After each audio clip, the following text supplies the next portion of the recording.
امروز نیز سری زدیم و خواستیم برنامه دوممان را از دسته‌های کفتر در بازار کاهفروشی داشته باشیم. اکثر مردم ما نگهداری کفتر در خانه را یک نوع فرهنگ می‌دانند و شماره ها نیز در اینجا برای تربیت کفترها و شناسایی کفترها می‌آیند.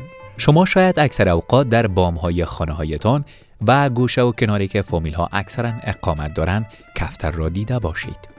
این را همه می‌دانند که کفتر هیچ نوع مفاد شخصی ندارد، اما نگهداری آن در خانه یک نوع رسم پنداشته می‌شود و اکثر وطندارانمان برای نگهداری کفتر در خانه حتی قفس‌چای مقبول ساختند و یک نقطه اساسی را برای آنها تهیه دیدند. یک تن از وطندارانمان میگوید که اگر کفتر در خانه نباشد من بیحال و مریض میشوم و کفتر و نگهداری کفتر در خانه برای من از صحت بیش کم نیست. نباشه خود دیگه مریض میشم، یکی کار هم نداشته باشی بعد کار مصروف باشی خب مریض نمیشی یا کار میکنی. نه که کار نباشه خب مجبور که میگه کار مصروف هستی یا غنبر میزنه یک تا بالا میشه بیادر تا این ساعت پیره. تاریخ دقیق پیدایش کفتر و زمان اهلی شدن و استفاده از آن در جنگ و سال بعد درستی معلوم نیست. مدارک باستان شناسی حاکی از اهلی کردن کبوتر یا همونا کفتر در 5000 سال قبل از میلاد حضرت مسیح هستند. بر اساس این مدارک یونانی ها و رومی ها در آن زمان این پرنده را نگهداری می کردند. ولی استفاده از کبوتر جهت بهره برداری از گوشت آن و با عنوان پرنده زینتی یا پروازی یا جهت مصارف آزمایشگاهی بعد 2500 سال قبل از میلاد مسیح برمی گردد. ولی حالا کفتر الگوی برای صلح است. یک تن از کسانی که در این کوچه به پهنای 3 متر مدت 35 سال می شود که به خرید و فروش کفتر مصروف است و اصطلاحات شیرینی از نگهداری کفتر و انواع کفترها دارد. یک دیا گپ نمیزنه، نه زبان نداره که گپ دیگه می هر چیزا میفهمه. این کمی عزیز قامت چوریش قامت هم چپا میکنه میره هم یک اشفلاق دیش همه خودشان چپا میکنه میره همه تا مخته شدن. بابا روکی یکی دیگری از کفتر فروشان مشهور کوچه کافروشی است. او در خانه خود بیش از 600 عدد کفتر را نگهداری می کند و او در همین نزدیکی ها نوع دیگری از کفتر را در دکان خود نگهداری می کند. به گفته بابا روکی نام این کفتر مارو است، اما نمیدانیم نام علمی این پرنده چیست و از کدام نسل است و در این میان ممکن بعضی از کفترها وحشی باشند. حالا فعلا کفتر دارم. چند قسم کفتر هست؟ هر رنگا، مثلا هر دیزاینا نام دارند؟ یک چند دارم نامایش رو بگو. زرچت، سفچت، سیاچت، سوچت، هر رنگای سعی کن. این که در دستت از کدام است؟ این سوجوگی هر رنگا دارم، هر چیرا دارم. 4000 جوره 4000 جوره مارو.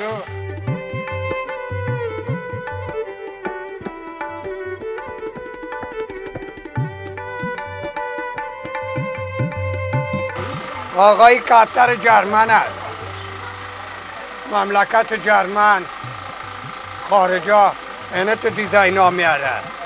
باز ما خریداری میکنیم با فروش آزاد و مردم ها. سعی کن قدرت خداوند است.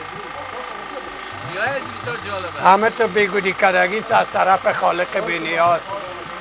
سعی کن نر مادر نر. سعی کن قدرت خدا معلوم میشه نر مادر. در ذهن اکثر مردم جنگ مشخصاً معلوم است. نوع دستاندازی و یا کشف و گیر کردن با یک نفر را میگویند، اما جنگ کفترها نوع دیگری است و کاکا میرآقا این را چنین تعریف میکند. هدف از کفتر جنگی نمیست که میره در خیل دیگه اونجا خود میزنه گت میته خود پس آجل میکشه میاره فورم بیرون میسازه که که خود کش میکنه میاره. باز یکی دو تا اگه 6 تا اونو میگیریم یا از ما اونجا ماند بای میره مثلا که چی میشه اونو. کاکا میرآقا میگوید کفتری که با لشکری از کفترهای دیگر یکجا شده و چند عدد از آنها را گمراه کرده به صاحب خود یا به خانه اصلی خود میآورد، آن کفتر را جنگی میگویند. یا میتیمش یا پس چی میکنیم یا بسیارش هیچ نمیتیم، تعریف میباشه. ناگفته نباید گذاشت اکثر اشخاصی که کفتر را در خانه خود نگهداری می کند و یا خیلی از کفتر در خانه خود دارد، آنها هنگام پرواز آنها از جملات شیرین برای جلب توجه آنها و دوباره کشاندن آنها به خودشان استفاده می کنند.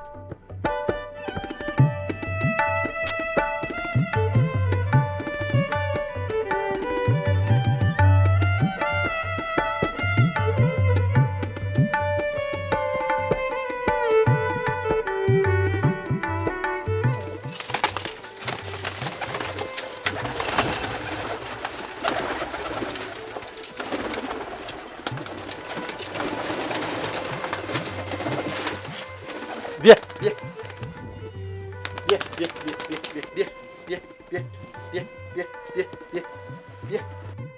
او می افزاید زمانی که ما کفترها را پرواز می دهیم قلبمان می زند که مبادا من کفتر خود را از دست بدهم. رها کردن کفتر در خیلی از کفترهای دیگر نوع قمار است که باید زده شود. کلم فکر سنم کفتر بازی سایل میکنه که اونم اینجا داریف گات میخوره، پس میاره چه رقم بگیرمشون می باشه که باشه نال اونجا بای نره یا گم نشه.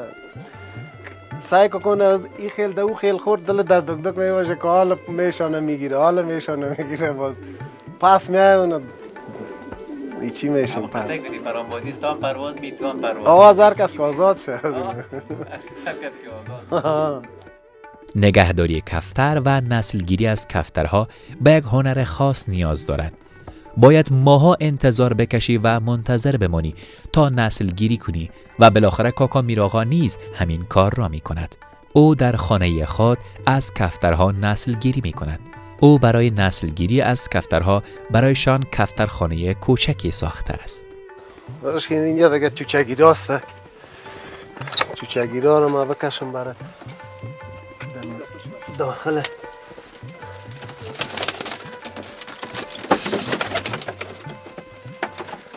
یا اونجا کلش چوچه داده. چند تا هستن کلا؟ یک 80 داده. اینجا چوچه داده در بین چی؟ او سر تخم است. کاکا میرآقا میگوید که من دوبار به خاطر بعض مشکلاتی که برای خرید و فروش کفتر داشتم به حوزه کشانیده شدم و خاطره جالب از حادثه را دارد. یک روز همه تو سودا کده میرفتم که یک نفر آمد که کفترها دوزی سیره شور نتی از مسته. کفترهای ما گم شده 300 دانه است گم شده. این کفترها از ماست یاربان مالتی میره حوزه یک روز رفتیم دمی ای در دان باغ بردم ما دایی چی شارارا اونجا بردم ما اونجا چی ما کرد آمر حوزه گفتم ما که چه رقم توی چی گه ما گفتم ما کارم است، ما لیسانس یا چی نداره تذکره، ما ایره خریدم، ما دکاندار هستم میخرم مفروشم. او گفت نفرش نشان میده، نفر از یا باز یک چند وقت بعد نفر از این میایه پیدا میشه، یک چند رو پیش ما میمونه. ایره گرفتیم به زور محکم کردیم زنگ زدیم ای آمد. این آمد این بچه را گفت کفترها را کجا؟ گفت همسایه تان دوزی کرده بود، سر مرا داد که یارو بگی بفروش، یارو باز توی چی کو پیسهش بیار بر من. بود ای آمد بیچاره اینجا دیگه خط بینی کش توبه کش که دیگه از این کار مرا بیخی بس توبه دیگه. من نفهمیدم که کار دوزی بود، ما هم دفلا رفتم، تو هم رفتی دفلا. وزیره بید خاطره جالب.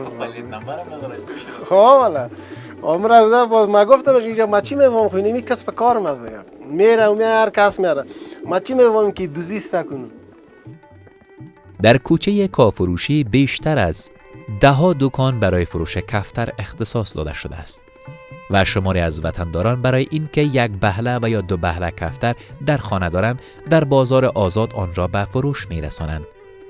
قیمت ترین کفتری که در این بازار به فروش می رسد تا خانه 80,000 افغانی نیز است. قیمت کفتر این همیجا ما دیدیم که یک کفتر را در 50,000 روپیه سودا کردن. با چشمای گناهگار خود دیدیم که در 50,000 روپیه یک کفتر سودا کردن. یعنی یکی دیگه شب بیاد جان از گل میگه دو چپ است در 2 لک روپیه بای شد. دیگه کفترها خوب اینم تو دست دیگه. و یکی از کفترهایی که در مسابقه بین کفترها در بلژیک راه اندازی شده لقب قیمت‌ترین کفتر جهان را به خود گرفته که قیمت آن تا حدود 1.4 میلیون دلار توسط یک مرد چینی خریداری شد که نام آن پرنده را آرماندو گذاشت و وی تصمیم دارد که از این پرنده نیز نسل گیری کند.